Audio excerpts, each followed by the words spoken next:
सोचो एक ऐसा इंसान जो इतना पावरफुल है, इतना अमीर है कि उसने 15 करोड़ रुपए जला दिए एक रात में सिर्फ अपनी बेटी को गर्म रखने के लिए। एक ऐसा इंसान जिसने कोलंबिया के एक छोटे से टाउन को इस वर्ल्ड का मर्डर कैपिटल बना दिया था, फिर भी वहाँ के कुछ लोग उसको अपना मसीहा मानते थे। जिसने जेल में भी अपना एक खुद का लग्जूरियस रूम डिजाइन किया था, वो इस दुनिया का सबसे अमीर आदमी था और अपने पीक पर उसके एम्पायर ने इस दुनिया का 80% ऑफ द कोकेन सप्लाई किया था। ये स्टोरी है पैब्लो एस्कोबार की, जिसकी लाइफ जितनी फैसिनेटिंग है उतनी ही खौफनाक भी है। एक ऐसा क्रिमिनल मास्टरमाइंड जिसने इस दुनिया को हमेशा के लिए चेंज कर दिया था। पैब्लो एमिलियो एस्कोबार गैविरिया 1 दिसंबर 1949 को रियो नेग्रो शिकागो में पैदा हुए थे। वो अपने 7 भाई बहनों में से तीसरे नंबर के थे और उनके फादर एक फार्मर थे और मदर एक स्कूल टीचर थी। इनके पास ज्यादा पैसे नहीं हुआ करते थे और इनकी लाइफ भी काफी मुश्किलों से गुजर रही थी। एस्कोबार बचपन से ही काफी एम्बिशियस थे कि उन्हें अपनी लाइफ में खुद के बल पर कुछ ना कुछ अचीव करना ही है। वो गरीबी से नफरत करते थे और अपने पेरेंट्स की तरह तो बिल्कुल भी रहना नहीं चाहते थे और अपने टीनेज में भी वो छोटे मोटे क्राइम्स करते ही रहते थे। स्टार्टिंग में वो फेक लॉटरी टिकट सेल करते थे और साथ ही साथ लोगों की कार्स भी चोरी करना स्टार्ट कर दिया था। ये शुरुआती क्राइम सिर्फ एक स्टार्टिंग पॉइंट था एक ऐसी लाइफ का जिसमें सिर्फ क्राइम और क्राइम ही था। जब वो अपने अर्ली 20s में पहुंचे तब उन्होंने और भी ज्यादा सीरियस क्राइम करने स्टार्ट कर दिए। वो मैरिजुआना की इलीगल ट्रेड में शामिल हो गए, लेकिन कुछ ही टाइम में उनको समझ आ गया कि एक चीज और है जिससे वो इससे भी ज्यादा पैसे कमा सकते हैं, द बिजनेस ऑफ कोकेन। उस वक्त कोकेन का बिजनेस होना स्टार्ट ही हुआ था और उसी वक्त एस्कोबार को उसमें अपॉर्चुनिटी दिख गई कि उसमें वो अपना एक फॉर्च्यून बना सकते हैं। इस पूरी कोकेन की ट्रेड का एपिसेंटर बना मेडेलिन, जो कि कोलंबिया के माउंटेन्स में एक जगह है और इसको एपिसेंटर बनाने के पीछे सिर्फ पैब्लो एस्कोबार का हाथ था। अर्ली 1970s में एस्कोबार ने अपनी एक ऑर्गेनाइजेशन बनाई जिसका नाम रखा मेडेलिन कार्टेल। कार्टेल का मतलब होता है सेपरेट ग्रुप ऑफ ऑर्गेनाइजेशंस जो एक चीज पर एग्री करते हैं कि कोई भी प्राइस नहीं बढ़ाएगा और कोई भी आपस में कॉम्पीट नहीं करेगा। और यही वो ऑर्गेनाइजेशन थी जो आने वाले सालों में ड्रग की ट्रेड को डोमिनेट करने वाली थी। एस्कोबार एक बहुत ही बेरहम और शार्प माइंडेड पर्सन था और वो एक एक चीज को कंट्रोल करके चलता था अपने कोकेन के बिजनेस में। कोलंबिया में हो रही कोकेन की प्रोडक्शन से लेकर यूनाइटेड स्टेट्स में कोकेन की सेल्स तक पे वो अपना कंट्रोल रखता था और अपने पीक पर उसने इस दुनिया का 80% ऑफ द कोकेन सप्लाई किया था। 80% एक बहुत बड़ा नंबर है और इस वजह से एस्कोबार एक बहुत अमीर आदमी बन गया था और हर साल के बिलियंस ऑफ डॉलर्स छाप रहा था। एस्कोबार इतना अमीर था कि कहा जाता है कि उनकी नेट वर्थ का 10% लगभग $2 बिलियन चूहे खा गए थे और इसके बाद भी उनको कोई फर्क नहीं पड़ा था। इतने सारे पैसों के साथ एस्कोबार राजाओं की तरह रहता था और बड़ी बड़ी प्रॉपर्टीज खरीदता था, जैसे कि ये फेमस हैसिएंडा नेपोल्स जिसमें एलिफेंट्स और ज़ेब्रा से भरा हुआ एक प्राइवेट जू था। और इस दुनिया में पैसों से जो भी चीज़ खरीदी जा सकती है, जैसे कि प्राइवेट जेट्स, एक से एक लग्जरी कार्स, वो सब उसने खरीद रखी थी। उनके पास इतना पैसा था कि पैसों को बांधने के लिए जो रबड़ यूज़ होती है ना, हर हफ्ते 84,000 रुपीज़ की रबर्स उनको खरीदनी पड़ती थी सिर्फ पैसे को बांधने के लिए। और उस वक्त पर 84,000 की वैल्यू बहुत ज़्यादा थी। लेकिन उसकी इतनी लग्जूरियस और राजाओं वाली लाइफ के पीछे ना बहुत सारा वायलेंस और डर था, जो मैं अभी आगे आपको बताऊंगा। अपने पूरे एम्पायर को प्रोटेक्ट करने के लिए एस्कोबार बहुत ही ब्रूटल टैक्टिक्स का यूज़ करता था। जो भी उसके आड़े आता था ना, या तो वो उसको पैसे खिलाता था, यानी कि ब्राइब देने की कोशिश करता था। अगर वो ब्राइब नहीं लेता था तो उसको सीधा वो मार देता था। और इस स्ट्रैटेजी को कहते हैं प्लेटो प्लोमो, मतलब सिल्वर और लीड, या तो पैसे लो या बुलेट खाओ। एस्कोबार ने हजारों लोगों को मरवाया, जिसमें जजेस, पुलिस ऑफिशियल्स और इवन इनोसेंट सिविलियंस भी थे। और वहीं उसने अपनी बेटी को एक ठंडी रात में गर्म रखने के लिए $2 बिलियन जला दिए। और इतने सारे क्राइम्स करने के बाद भी काफी सारे ऐसे लोग थे जो एस्कोबार को हेट नहीं करते थे, यानी कि मेडेलिन के आसपास जो गरीब लोग रहते थे वो उसको अपना हीरो मानते थे। वो अपने पैसों से गरीबों की हेल्प भी करते थे, जैसे घर बनवाना, स्कूल बनवाना या अलग अलग फैसिलिटीज को बनवाना। और उसने अपनी स्टेट की लोकल सॉकर टीम को भी काफी पैसे दिए थे, जिससे वो यूथ में भी काफी पॉपुलर हो गए थे।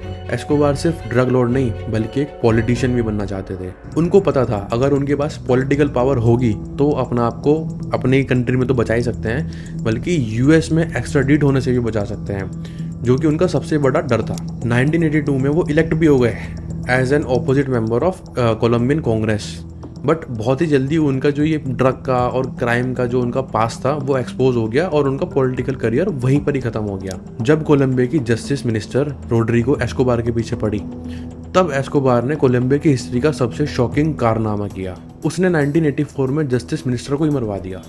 ये एक बहुत बड़ी बात है और इस वजह से एस्कोबार और कोलंबियन गवर्नमेंट के बीच में एक बहुत बड़ी जंग छिड़ गई और यही वो वक्त था जहां से एस्कोबार का डाउनफॉल स्टार्ट हुआ। और जस्टिस मिनिस्टर का मर्डर तो सिर्फ एक शुरुआत थी। उसके बाद कोलंबियन गवर्नमेंट ने यूएस के साथ हाथ मिलाकर एस्कोबार और उसकी ऑर्गेनाइजेशन के खिलाफ एक ऑल आउट वॉर स्टार्ट कर दिया, जिसकी वजह से पूरे कोलंबिया में हद से ज़्यादा वायलेंस फैल गया। बॉम्बिंग्स, असैसिनेशंस एंड किडनैपिंग्स, ये तो एस्कोबार की एक डेली लाइफ का हिस्सा ही बन गया। एस्कोबार ने अपनी लाइफ में बहुत से क्राइम्स किए थे, बट उसकी लाइफ का जो सबसे बड़ा क्राइम था वो था 1989 में एवियांगा फ्लाइट 203 की बॉम्बिंग करवाना। ये बॉम्बिंग प्रेसिडेंशियल कैंडिडेट सीजर गेविरिया को मरवाने के लिए थी, लेकिन उसमें 107 सिविलियंस मारे गए और बाद में पता चला कि वो प्रेसिडेंशियल कैंडिडेट तो प्लेन में थी भी नहीं। इससे ये पता चलता है कि एस्कोबार किसी भी हद तक जा सकता है अपने दुश्मनों को मारने के लिए। एक और मेजर अटैक जो एस्कोबार ने करवाया वो था DAS बिल्डिंग में बॉम्बिंग करवाना, जो कि कोलंबिया के इंटेलिजेंस एजेंसी की हेडक्वार्टर थी। इस अटैक में 52 लोग मारे गए और काफी सारे लोगों को चोट पहुंची। इन सब चीजों से ना एस्कोबार एक मैसेज देना चाहते थे कि जो भी उनके सामने खड़ा होगा वो मारा जाएगा। जैसे जैसे एस्कोबार की जंग गवर्नमेंट के साथ चलती रही, तभी वहां पर एक और विजिलेंटे ग्रुप दिखने लगा जिसका नाम था लॉस पेपोस।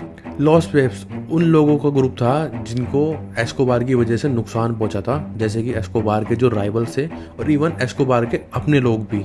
उन्होंने एक एक करके एस्कोबार के लोगों को मारना और उनकी प्रॉपर्टीज तोड़नी शुरू कर दी और इस ग्रुप के एक्शंस भी एस्कोबार की तरह बड़े बेरहम और खतरनाक थे और इसी वजह से एस्कोबार की जो एम्पायर था ना वो वीक पड़ना स्टार्ट हो गया।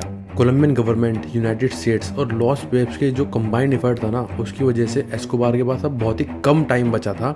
लगभग 1 साल तक एस्कोबार एक से दूसरी जगह भागता रहा और उसको धीरे धीरे समझ आ गया कि उसके पास अब बहुत ही कम टाइम बचा है। एस्कोबार को ढूंढने के लिए कोलंबियन गवर्नमेंट ने एक स्पेशल टास्क फोर्स बनाई जिसका नाम रखा सर्च ब्लॉक और उसको यूनाइटेड स्टेट्स से भी सपोर्ट किया जा रहा था। सर्च ब्लॉक यूएस की एडवांस टेक्नोलॉजीज और इंटेलिजेंस को यूज करके एस्कोबार को ढूंढा करते थे। सर्च ब्लॉक पागलों की तरह एस्कोबार को ढूंढ रही थी और धीरे धीरे एस्कोबार का जो फंदा था वो छोटा होने लगा। दिसंबर 2, 1993 ये वो दिन था जिस दिन एस्कोबार का लक खत्म हो गया था। सर्च ब्लॉक और एस्कोबार के बीच में जो गन फाइट हुई उसमें एस्कोबार मारा गया जब वो छत से भागने की कोशिश कर रहा था। एस्कोबार के मरने के बाद एक पूरा एरा खत्म हो चुका था जो कि वायलेंस, फियर और अंधी पावर से भरा हुआ था। एस्कोबार मर गया है ये न्यूज़ लाइट की स्पीड से फैली और इसके पीछे भी ना लोगों के काफ़ी मिक्स्ड रिएक्शन थे। कुछ लोगों के लिए ये एक सेलिब्रेशन का माहौल था, एक ऐसे इंसान का मरना जिसने उसको काफ़ी दुख, दर्द और पीड़ा दी है। लेकिन बाकी गरीब लोगों के लिए जो मेडेलिन के आसपास रहते थे उनके लिए एक ऐसे आदमी का मरना था जो उनका सेवियर और प्रोटेक्टर था। और इसीलिए मरने के बाद भी ना पैब्लो एस्कोबार की इमेज काफ़ी पोलराइजिंग है। एस्कोबार के जाने के बाद जो उनकी कार्टेल थी, मेडेलिन कार्टेल, वो अब अलग अलग होना स्टार्ट हो गई और बिना एस्कोबार की लीडरशिप के उनकी कार्टेल की जो ग्लोबल ट्रेड पर ग्रिप थी वो भी अब खत्म हो चुकी थी। एस्कोबार के जाने के बाद कोलंबिया में पीस तो आया, लेकिन एस्कोबार ने जो जख्म और नुकसान कोलंबिया को दिया था उसको हील होने में काफी टाइम लगने वाला था। एस्कोबार के खिलाफ कोलंबिया की इस वॉर ने काफी गहरा असर छोड़ा था। वायलेंस ने हजारों लोगों की जान ले ली थी जिसमें से काफी सारे लोग इनोसेंट थे और पूरी कंट्री की इमेज खराब हो चुकी थी ग्लोबल लेवल पर। लेकिन आगे आने वाले सालों में कोलंबिया ने इंटरनेशनल कम्युनिटी की हेल्प से अपने आप को रीबिल्ड किया और जो बचे कुछ ड्रग लॉर्ड्स थे ना उनको भी भगा दिया। उनकी डेथ के बाद उनकी फैमिली को भी काफी सारे प्रॉब्लम्स को फेस करना पड़ा। उनकी वाइफ मारिया विक्टोरिया हेनाओ अपने बच्चों को लेकर कोलंबिया से भाग गई और काफी सारी अलग अलग कंट्रीज में उन्होंने असाइलम लेने की भी कोशिश करी। फाइनली अर्जेंटीना में ये लोग सेटल हो गए और यहाँ इन्होंने अपने नाम भी चेंज कर लिए थे।